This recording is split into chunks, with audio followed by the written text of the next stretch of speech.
इस वक्त मेरे साथ सैयद मुश्ताक बुखारी साहब के फर्जंद हैं एडवोकेट अवैस बुखारी। क्या सिर्फ पहाड़ी लोगों से ही आप वोट मांग रहे हैं? क्या आप सिर्फ उन्हीं के लीडरान हैं? बाकी पब्लिक कहाँ जाएगी? बुखारी साहब को एक बार फिर मर्तबा जिता के ऐवान में भेजिए और फिर वो गुज्जर के मसाइल हो या पहाड़ी के मसाइल हो, हम इंशाल्लाह ताला कोशिश करेंगे उनको हल करने। हालात आपके सामने, यहाँ की सड़कें, यहाँ की बिजली, यहाँ का पानी, मतलब बुनियादी ज़रूरियात ज़िंदगी भी यहाँ पे नहीं है। और दूसरी जानिब आपकी पार्टी भाजपा बड़े बड़े दावे कर रही है। दावे हैं बड़े बड़े बेशक, मगर काम भी है। पिछले 10 साल का काम उठा के देखिए, जो तामीर तरक्यात की काम था। चूँकि सेहत के लिहाज से उस लेवल में नहीं है कि वो लोगों तक पहुँच सके, वो यंग जनरेशन किस तरह से आपसे जुड़ेगी? देखिए, मैं भी तस्लीम करता हूँ 1996 वाले मुश्ताक बुखारी तो है नहीं। नाज़रीन आदाब, आप लाजवाल न्यूज़ देख रहे हैं। मैं हूं सैयद नियाज़ शाह और इस वक्त जो है वो असम्बली इंतखाबात के पेश नज़र हमारी कोशिश है कि हम लीडरान के व्यूज़ आप तक पहुँचाएँ। इस वक्त मैं सुनकोट में हूं और सुनकोट में सैयद मुश्ताक बुखारी इस वक्त भारतीय जनता पार्टी के मैंडेट पर इलेक्शन लड़ रहे हैं।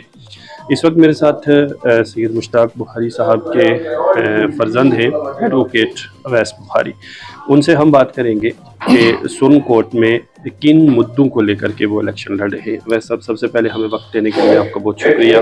तो सबसे पहले तो मैं आपसे जानना चाहूँगा कि इस वक्त जो है वो आपके जो जलसे जुलूस हैं या आपकी जो रैलीज़ हैं, एहसान का बदला एहसान की बात की जा रही है, पहाड़ी कौम को यूनाइट करने की बात की जा रही है। क्या सिर्फ पहाड़ी लोगों से ही आप वोट मांग रहे हैं? क्या आप सिर्फ उन्हीं के लीडरान हैं? बाकी पब्लिक कहाँ जाएगी? तो पहला ही सवाल आपने पूछा बड़ा लोडेड है कि हम पहाड़ी लीडर हैं या हम सिर्फ पहाड़ियों का वोट मांगते हैं, तो मैं इससे इत्तेफाक नहीं रखता। हजरत मुश्ताक बुखारी साहब 1996 में जो पहली मरतबा जीत के आए, फॉर श्योर उनको एक लार्ज चंक ऑफ वोटर जो उनका था वो 90% में कहूँगा पहाड़ी तबके से बिलोंग करता था। उसके भी पीछे हमें बड़ी वजूहत थी कि जो गुजर बिरादरी थी वो एक पर्टिकुलर खानवादे और लीडर के साथ चलती रही। 30 साल उनको एमएलए बनाया, जिता के भेजा। तो श्योर मैं इसे डिनाई नहीं करता, इसको मैं भी कन्फेस करता हूँ, एतराफ़ करता हूँ इस चीज़ का कि हम इनिशियली पहाड़ी लीडर ही एस्टैब्लिश हुए थे तो बुखारी साहब को वोट मिला था। मगर उनके दौर इक़्तिदार में जो उन्होंने काम किए, तो मैं बड़े फ़ख्र से कहता हूँ कि बगैर मज़हब व मिल्लत के, फिर वो हाँ मुसलमान हो या हिंदू हो, उनमें भी फ़र्क नहीं किया। उन्होंने काम जहाँ पे उनको जायज़ लगा तो उन्होंने भरपूर कोशिश की। तो अपना ज़ाती इस पर समझाऊँ कि जो मेरा बैकग्राउंड है वो मौलवी हबीबुल्लाह शाह साहब मेरे जो परदादा हैं, तो उनके खानवादे में ये रत्ती भर भी नहीं है कि हम फ़र्क करें अपने मरीदों में। उनके जो फर्जंद रहे, उनके खलीफा हिदायत शाह साहब, फिर उनके छोटे भाई फिर जमात अली शाह साहब, सियासत के एतबार से बड़ी खिदमत की लोगों की, या फिर मेरे दादा बुखारी साहब, मुश्ताक बुखारी साहब के वालिद मद्दू साहब, इन सब ने हमें सिखाया कि आपको अपने मरीजों में फ़र्क नहीं होना चाहिए। तो जो आप बोल रहे हैं कि हम सिर्फ पहाड़ियों का वोट मांग रहे हैं, हम पहाड़ियों का वोट नहीं मांग रहे। हमने इंशाल्लाह जब इक़्तिदार में रहे तो बुजुर्गों के काम भी किए, पहाड़ियों के काम भी किए। तो उसी काम की बुनियाद पे हम जब लोगों के बीच में जाएंगे तो हम सबसे वोट मांगेंगे। हम बोलेंगे आप हमारा ताउन कीजिए, बुखारी साहब को एक बार फिर मर्तबा जिता के ऐवान में भेजिए और फिर वो गुज्जर के मसाइल हो या पहाड़ी के मसाइल हो, हम इंशाल्लाह ताला कोशिश करेंगे उनको हल करने की। क्या करना चाहते हैं आप? क्योंकि इस वक्त यहाँ के हॉस्पिटल के हालात आपके सामने, यहाँ की सड़कें, यहाँ की बिजली, यहाँ का पानी, मतलब बुनियादी ज़रूरियात ज़िंदगी भी यहाँ पे नहीं है। और दूसरी जानिब आपकी पार्टी भाजपा बड़े बड़े दावे कर रही है। तो यहाँ पर डेवलपमेंट आप किस नज़र से देख रहे हैं और आने वाले वक्त में क्या करेंगे इसके लिए? भाजपा जो बड़े बड़े दावे कर रही है ना आज, वो अपने काम की बुनियाद पे कर रही है। जो मरीज रहा, जो परेशान रहा, उसको 5 लाख रुपए दिए भाजपा ने, वो उसकी बुनियाद पे बड़े बड़े दावे करती है, जो हक भी है। गुजर बिरादरी को फॉरेस्ट राइट्स एक्ट दिए, जो इंटर स्टेट बैन था उसको हटाया, उस बुनियाद पे बड़े बड़े दावे करती है कि गुजर भी हमारे साथ हैं, जो गरीब मस्कीन परेशान है वो भी हमारे साथ है इंशाल्लाह। पहाड़ियों की देरीना मांग जो थी कि हमको एसटी जुमरे में शामिल किया जाए, उस मांग को पूरा करने के बाद भाजपा ने आज वो उनको तवक्कात है पहाड़ियों से कि उनको वोट करेंगे। तो ये उस बुनियाद पे है। दावे हैं बड़े बड़े बेशक, मगर काम भी है। पिछले 10 साल का काम उठा के देखिए, जो तामीर तरक्यात की काम थे उनमें बेशक इजाफा हुआ है। और आप डेवलपमेंट के हवाले से कह रहे थे, तो जैसे मैंने कहा मुझे बड़ा फख्र है कि मेरे वालिद साहब ने बगैर मज़हब व मिल्लत के काम किया और साथ ही साथ मुझे लगता है he was a very efficient MLA. जो उनका दौर इक़्तिदार रहा 12 साल, अगर आप उसको कंपैरेटिव उसका रिकॉर्ड निकालेंगे, उस टाइम पे 88 एमएलए और होते थे। आई एम सर्टेन अगर आप कंपैरेटिव स्टडी करेंगे, जितने प्रोजेक्ट्स उन्होंने यहाँ पे अपने दौर इक़्तिदार में लाए, वो आपको उसकी जो रेशियो है वो बाकी एमएलए से ज़्यादा बेहतर नजर आएगी। मैं दिन रात एक की बड़ी तनकीद भी सही कि जी ये जम्मू बैठे रहते हैं, दिल्ली घूमते रहते हैं। वो जो जम्मू बैठे थे, दिल्ली घूमते थे ना दौर इक़्तिदार में, वो लोगों के मजमूई काम या उनके मजमूई मफाद के लिए कोई प्रोजेक्ट सैंक्शन करवाना था उसलिए जाते थे, ना कि उनको यहाँ पे कोई कभी परेशानी थी या जम्मू में उनको ज्यादा आराम था। ये वजूहत थी। तो मैं मानता हूँ कि बुखारी साहब को एक बार फिर जब जिता के भेजेंगे लोग इंशाल्लाह ऐवान में, तो जो डेवलपमेंट का सिलसिला मैं मानता हूँ 2008 में थोड़ा उसको एक धक्का लगा, 96 से 2008 अच्छा एक पीरियड गुजरा है।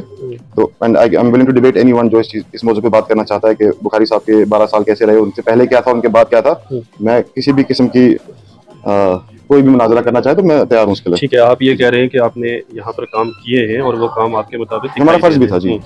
अब इस वक्त जो है वो बुखारी साहब चूँकि सेहत के लिहाज से उस लेवल में नहीं है कि वो लोगों तक पहुँच सकें, या चूँकि वो हमारे बुजुर्ग हैं, हम भी उनकी इज्जत करते हैं।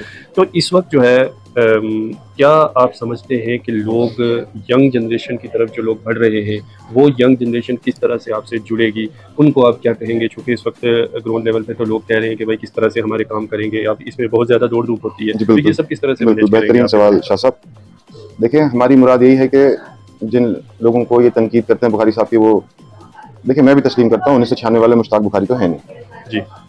तो उस लिहाज से देखिए सबसे नेचुरल चीज़ है, बड़ी कुदरती तौर पे आप एक लंबा अरसा जीते हैं तो बुजुर्गी आती है। और माशाल्लाह हम लोग इस पे हमें फख्र है कि हम अपने बुजुर्गों को साइड लाइन नहीं करते, हम उनको सर आंखों पे बिठा के उनके साई के अंडर काम करना हमें पसंद है। ठीक है। तो हमारी तरतीब और लायामल तो वही है कि बुखारी साहब एजेंडा सेट कर चुके हैं कि हमको किस तरफ बढ़ना है, कैसे बढ़ना है, नेक नियति, साफ दिल, गुज्जर पहाड़ी यकजहती की बात करके आगे बढ़ना है, लोगों के बीच में जाना है।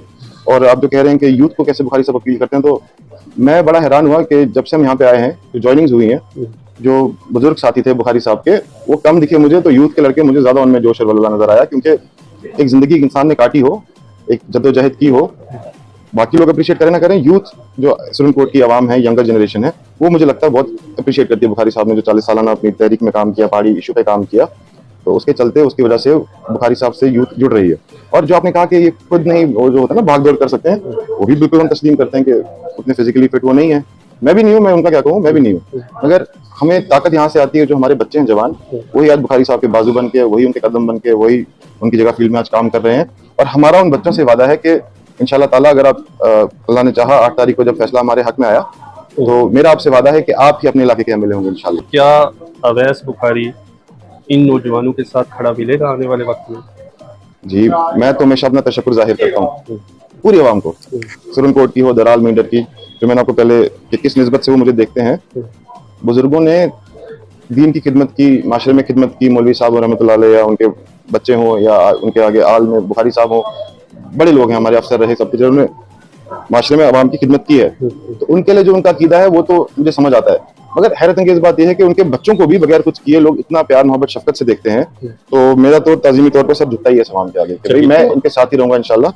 और मैं वही वादा यही कर सकता हूँ कि मैं बेलोस काम करूंगा, नेक नियति से काम करूंगा, बाकी अल्लाह मालिक है, देखेंगे आगे क्या। बहुत कम जो है लोगों ने यहाँ पर इससे पहले वोट जो है वो बीजेपी को मिले हैं, तो इस तरह की पार्टी को ज्वाइन करना और फिर उनके मैंडेट पर इलेक्शन लड़ना, क्या कुछ मुश्किलात का सामना भी करना पड़ रहा है?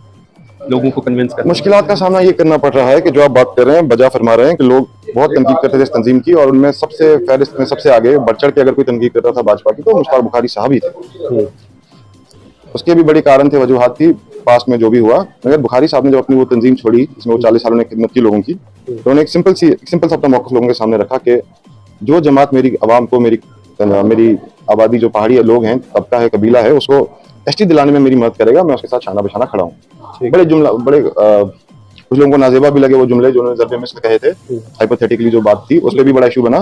तो इतनी बड़ी बड़ी बातें वो कर चुके थे कि अगर हमको एसटी मिला, एक देरीना मांग थी जो हमको एक बड़ी इंपॉसिबल सिचुएशन लग रही थी कि साजिश के तहत पहाड़ियों को इससे महरूम रखा जा रहा है। तो उस पर बुखारी साहब ने फुट डाउन किया कि अगर कोई तंजीम, उन्होंने नाम लिया ना, उन्होंने तो भाजपा को छोड़े, उन्होंने आरएसएस का नाम लिया, अगर आरएसएस भी मेरे पहाड़ियों को एसटी देगी तो मैं उनके साथ चल पड़ूंगा। तो वो तो उनका कॉल फैल वही रहा, वही एक्शन थे, वही वर्ड्स थे। अपने वादा निभाने के लिए वो पार्टी में पहले इन्होंने अपना वादा निभाया ना, इन्होंने हमसे कोई डिमांड नहीं की, इन्होंने नहीं बोला कि हमको वोट दो उसके बाद हम आपको एसटी देंगे। अमित शाह साहब का मुझे स्पीच याद है रजौरी में, उन्होंने कहा कि भाई मैं आपसे कोई डिमांड नहीं करता, मुझे लगता है कि आप लोगों का हक है, जैसे आपके गुजर भाइयों का हक था, उनके साथ छेड़खानी नहीं की जाएगी, जैसा कि उन्होंने कहा, और वही किया, पहाड़ियों को मैं उनका हक दिलाऊंगा। तो उस पर एक एतमाद बना इस तंजीम के साथ। फिर फाइनली जब इन्होंने वो एक तारीखी फैसला लिया, सब लोग बड़े इमोशनल थे, एक लगाव जुड़ गया इस तंजीम के साथ कि भाई इन्होंने इनकी करनी और कथनी में फर्क नहीं था, इन्होंने जो कहा वो करके दिखाया। और आज ग्राउंड पे जो मैं देख रहा हूँ ना, आपने सुना होगा हाल में जो नीट के 100 हमारे डॉक्टर क्वालिफाई किए हैं पहाड़ी ST2 में, 100 बच्चा हजरत, मुझे लगता है 1947 से लेकर आज तक 100 बच्चा डॉक्टर नहीं होगा हमारे पहाड़ी तबके का, तो एक साल में क्वालिफाई कर गया। तो बहुत बड़ी बात है, लोगों के दिल में घर कर जाती है। पहले भी जमातें सेंटर में थी, वो नुमाइंदगी कर रहे थे पहाड़ियों की भी, गुजरों की भी। उस तंजीम ने पहाड़ियों को क्यों नहीं दिया एसटी? ये सवाल तो उनसे पूछना चाहिए। आज जो जवान बच्चे जो माशाल्लाह हर तंजीम में देख रहा हूँ मैं, बड़े जोश वाले से चल रहे हैं। अगर आप पहाड़ी हैं तो जरूर अपने लीडर से पूछिएगा या उनकी तंजीम से सवाल पूछेगा कि आपने पहाड़ियों को, हजरत आपकी 70 साल में 50 साल हुकूमत रही सेंटर में, आपने पहाड़ियों को एसटी क्यों नहीं दिया? ये जरूर पूछेगा उनसे। इसलिए भाजपा पे आज एतमाद बना है पहाड़ियों का, और मैं इंशाअल्लाह पूरी उम्मीद हूँ कि भारी मात्रा में इस बार पहाड़ियों को वोट देंगे। और जो लोग चाहते हैं कि कोई तशद्दुद गिनाना चाहते हैं कि फलानी पार्टी ऐसी है, ये करती है, वो करती है, तो मैं बस ये उनसे पूछना चाहूंगा कि हिंदुस्तान में जो आज तक तशद्दुद होता रहा, कितने लोगों ने अपने एसटी सर्टिफिकेट वापस किए? छोटा सा पहलू आप समझिए कि हजरत के हमारा जो इशू है ना, आज सेटल नहीं हुआ अभी। दे तो दिया उन्होंने, बड़ा तारीखी फैसला किया है, बिल पास कर दिया है, और जो मुखालिफ हैं, चंद अनासर कहूंगा मैं, वो आज भी हमारी मुखालफत कर रहे हैं, कोर्ट्स में भी गए हैं, हमारे खिलाफ रिट पिटिशंस हैं। वहां पे इस बिल को गवर्नमेंट ने लाया तो गवर्नमेंट ही डिफेंड करेगी ना, मेयर आप तो नहीं कर सकते ना। तो खुदा ना खास्ता अगर भाजपा जो इस बिल को डिफेंड कर रही है, सेंट्रल गवर्नमेंट या स्टेट गवर्नमेंट, कोई भी एडमिनिस्ट्रेशन हो, उनको अगर कोई सियासी मुफाद नहीं मिलता है, तो सियासी तंजीम है ना by the end of it. सियासी तंजीम को अगर किसी फैसले पे सियासी मुफाद नहीं मिलता है, तो फिर उसको उस चीज की इतनी टेंशन क्यों होगी? वो भी बाद में बोल सकते हैं ठीक है जी छोड़ो। सेकंड लास्ट क्वेश्चन, उसके बाद आपका जो है हम पैगाम देंगे। क्या मंशूर लेकर के चल रहे हैं इस वक्त आप, इन शॉर्ट अगर कहेंगे पब्लिक के लिए? वैसे तो पार्टी का एक बड़ा मंशूर है, लेकिन मंशूर हमारा बहुत बड़ा है, शॉर्ट में कर नहीं पाऊंगा, बट बेसिक है गुज्जर पहाड़ी इत्तेहाद। ठीक, जो मैंने कहा कि इंतशार फैला हुआ था, नफरतें फैली थी, वो अल्लामा इकबाल का शेर है कि एक ही सफ में खड़े हो गए महमूद अयाज, ना कोई बंदा रहा ना कोई बंदा नवाज। उसकी तरफ से मैं कहूंगा कि अब बराबरी हो चुकी है, इक्वालिटी एक्विटी अचीव हो चुकी है, तो इंशाल्लाह नफरतें कम होंगी माशरे में।